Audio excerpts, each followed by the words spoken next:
Welcome to this explainer. Today, we're tearing into Aqua Security's platform. We're going to tackle the ultimate DevSecOps debate. Should you rely on deep, focused specialization or a broad, sprawling, consolidated platform? As you'll see, Aqua is an absolutely fascinating case study in the power of specialized depth. Here's what we're looking at today: the cloud-native security boom, inside Aqua's platform architecture, pricing the enterprise stack, Aqua versus Prisma Cloud, and finally, securing your Kubernetes environment. Section 1. The Cloud-Native Security Boom. Let's kick things off by tracing Aqua's trajectory since they launched back in 2015. Fast forward to January 2024, and they locked in another $60 million in funding. What does that number actually mean? Well, it absolutely validates the massive demand for their purpose-built tools. The whole industry is racing toward containerized environments, and the smart capital is backing the folks who know exactly how to lock them down. That recent cash injection, it pushed their valuation way past the $1 billion mark. Yeah, they are not a scrappy startup anymore. They're a serious heavyweight. To put that into perspective for you, Aqua is now protecting 40% of the Fortune 100. We're talking 6 of the top 10 banks in North America. When the biggest financial players on Earth need to secure their cloud deployments, this is the exact architecture they trust. And they aren't stopping there. Think back to those brutal supply chain attacks, like the SolarWinds breach, right? To fight that, Aqua scooped up a company called Argonne in 2021 to build out this seamless multi-step defense. First, they drop an agentless implementation right into your CI/CD pipeline.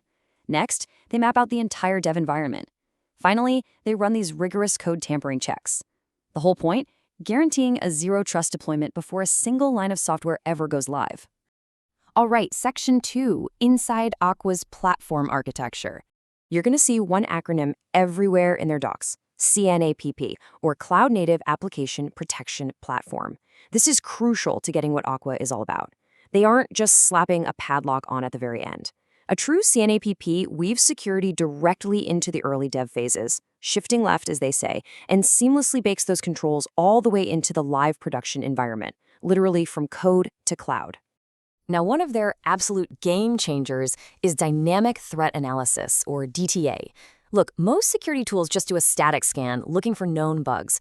But what if the malware is hiding, waiting to strike only when the container actually spins up? That's where DTA comes in.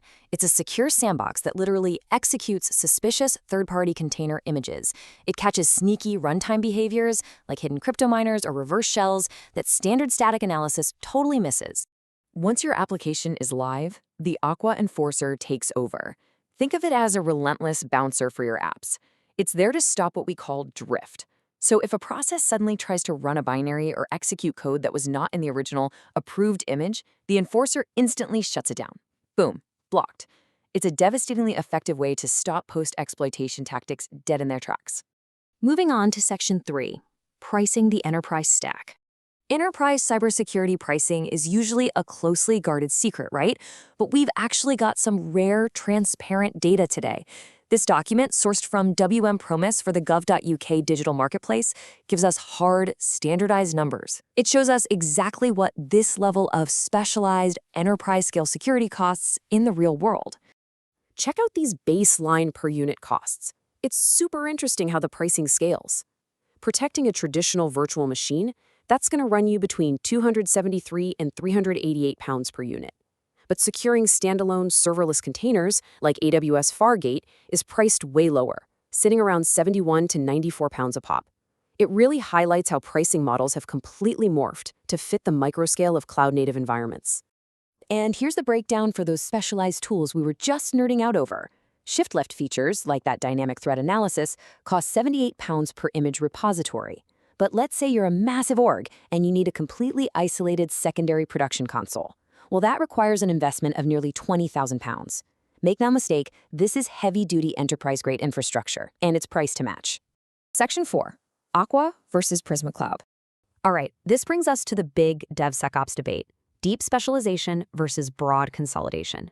Aqua goes incredibly deep. Their roots are in Kubernetes, giving you specialized runtime protection, and massive open-source street cred with tools they steward, like Trivy. On the other hand, you have Prisma Cloud, backed by Palo Alto Networks. They offer this giant consolidated umbrella, covering everything from posture management and identity all the way to data security. So, what's the right play? Well, independent analysis from Safeguard hit the nail on the head. They say, buy for the environment you run today, rather than paying now for breadth you may never switch on. Look, operational complexity is the price you pay for Prisma's massive breadth.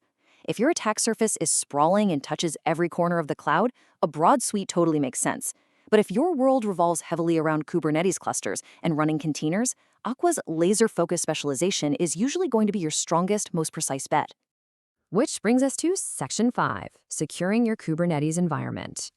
Let's grab some highly actionable best practices straight from the Aqua experts, whether you actually use their platform or not. First up, you absolutely must enable strict role-based access control, or RBAC. Only give people the exact permissions they need. Next, heavily isolate your Kubernetes nodes, and whatever you do, protect your etc data, the brain of your cluster, with TLS encryption and a firewall. Oh, and lock down your kubelet so your node agents can't be hijacked. Rounding out the list, you need to constantly monitor your network traffic to choke off any unnecessary chatter between pods. Turn on process whitelisting, so only approved apps are allowed to run, kind of like what the Aqua Enforcer does. And finally, keep those audit logs running to catch any weird access attempts. And seriously, always keep your Kubernetes version up to date to patch known vulnerabilities. That one is an absolute no-brainer. To wrap up this explainer, I've got a question for you. Take a hard look at your own infrastructure right now.